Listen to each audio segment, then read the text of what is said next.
अभूतपूर्व निर्णय मुख्यमंत्री नीतीश कुमार जी के द्वारा लिया गया है। आप सभी जानते हैं कि इन 5 वर्षों के कार्यकाल में 50 लाख रोजगार के अवसर सरकारी नौकरियों को मिलाकर के देने का लक्ष्य था, जिसको बिहार की सरकार ने, माननीय मुख्यमंत्री जी ने अचीव किया है और अगले 5 वर्षों के लिए 1 करोड़ रोजगार देने का लक्ष्य रखा गया है।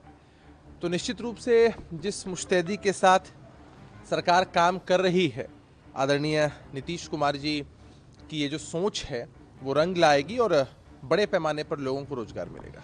मोदी ने कहा है कि जो मोदी का स्टैंड है वो दीवार की तरह है। उन्होंने एक संदेश दिया है ट्रंप को, खासकर उन्होंने किसानों के हित की जो बात की। इसमें कोई शक नहीं है, हमारा देश किसानों के कंधों पर है, कृषि प्रधान देश है, देश की आत्मा गांवों में बसती है और हमारे देश में इतनी ताकत है कि हम किसी भी मुल्क को, किसी भी नेता को सही जवाब, करारा जवाब दे सकते हैं। जब हमारे देश के प्रधानमंत्री बोलते हैं तो देश के आम नागरिकों की ताकत से बोलते हैं, जो आवाज बहुत दूर तक जाती है। विकसित भारत रोजगार योजना जो है, राहुल गांधी ने जुमला बता दिया है, वो भी एक जुमला है। इससे साफ झलकता है कि राहुल गांधी जी विकसित भारत के खिलाफ हैं। राजनीति में विरोध अपनी जगह होता है, आपके मत अलग अलग होते हैं, मतभेद होता है, लेकिन जहां देश के विकास की बात होती है और वहां आप रोड़ा बनने की बात करते हैं, नेगेटिव बात करते हैं, तो ये दर्शाता है कि आपके लिए राजनीति सर्वोपरि है, विकास सर्वोपरि नहीं है। वोट चोरी से आजादी कैंपेन कांग्रेस शुरू करने जा रही है। बिहार में भी राहुल गांधी से कहीं ऐसा ना हो कि बिहार के लोग कांग्रेस से ही आजादी का कैंपेन चला दें और ये तय कर लें कि किसी भी कीमत पर कांग्रेस पार्टी एक भी सीट इस बिहार के अंदर नहीं जीत पाए।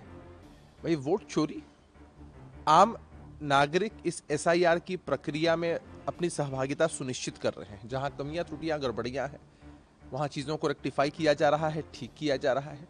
विपक्ष के साथी भी सम्मानित है, अपनी आपत्तियों को दर्ज करा सकते हैं, लेकिन अपनी आपत्ति ये चुनाव आयोग के सामने दर्ज नहीं कराते हैं, आपत्ति दर्ज कराते हैं मीडिया में, सदन में। तो हमें लगता है कि ये जो अभियान कांग्रेस पार्टी का है वो बुरी तरीके से एक फेलियर साबित होगा। ये जिस तरह से आरएसएस की बात प्रधानमंत्री ने अपनी स्पीच में की, लगातार उनके सिद्धारमैया बोलता है कि एनजीओ कहाँ था, ये कुछ कमेंट कर रहे हैं। देखिए, हमारा देश संविधान से चलता है और इस देश में हर संगठन को छूट मिली हुई है कि संविधान के हिसाब से कोई संगठन काम कर सके। आरएसएस के विषय में चर्चा हो रही है। एक पुराना और वृहद संगठन है जो अपने आइडियोलॉजी के हिसाब से काम करता है, लेकिन जिस तरह से हमारे विपक्ष के साथी हमलावर होते हैं वो दिखाता है कि इनके मन के अंदर द्वेष तो है ही, साथ ही साथ ये अपने आप को कमजोर भी महसूस करते हैं। क्या चल रहा है बिहार में?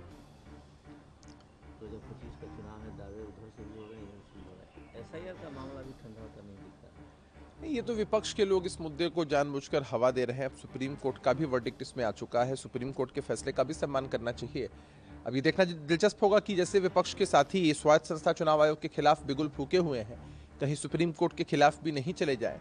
दावे तो होते ही हैं चुनाव में, लेकिन दावों में हमारा सवाल महागठबंधन के साथियों से यही है कि नेता, नीति और नियत बता दीजिए ना। अभी तक चेहरा तय नहीं कर पाए हैं और हमने तो चेहरा तय कर दिया है और पूरे एनडीए के कुनबे ने एक ही नारा दिया है पूरे बिहार में घूम घूम कर कि 2025 से 30 फिर से नीतीश। इंडिपेंडेंस डे के दिन मीट बैन की बात की गई थी, तो एआईएम के लीडर ने इसका विरोध करके बिरयानी पार्टी किया। देखिए, कोई प्रस्ताव कहीं आता है तो सभी पार्टियों की इसमें अलग अलग राय होती है और हर किसी की अपनी एक मानसिकता होती है। इस पर कोई विशेष टिप्पणी करना उचित नहीं है। फिर एक आतंकवादी को मारा गया है, जो टॉप उसको बताया जा रहा है, ऑपरेशन सिंदूर में मारा गया है। ऑपरेशन सिंदूर स्थगित हुआ था, समाप्त नहीं हुआ था। समय समय पर ये रिज्यूम होता है और इसी तरह से आतंकवादियों का खात्मा किया जाएगा। कोई ये सोच ले कि हमारे मुल्क में घुसकर हमारे मुल्क वासियों को कोई मारेगा और वो बच जाएगा, तो ये संभव नहीं है। संडे को बीजेपी पार्लियामेंट्री बोर्ड की बैठक होगी, जिसमें वाइस प्रेसिडेंट के कैंडिडेट का चुनाव हो सकता है। ये तो एक संभावना जाहिर की जा रही है और सभी पार्टियों में यदाकदा बैठकें होती रहती हैं और बैठकों में अहम निर्णय लिए जाते हैं। जब बैठक होगी, कोई निर्णय लिया जाएगा, तब इस पर विस्तृत प्रतिक्रिया दे पाना उचित होगा। ठाकरे ब्रदर्स अब म्युनिसिपल कॉर्पोरेशन का चुनाव लड़ेंगे।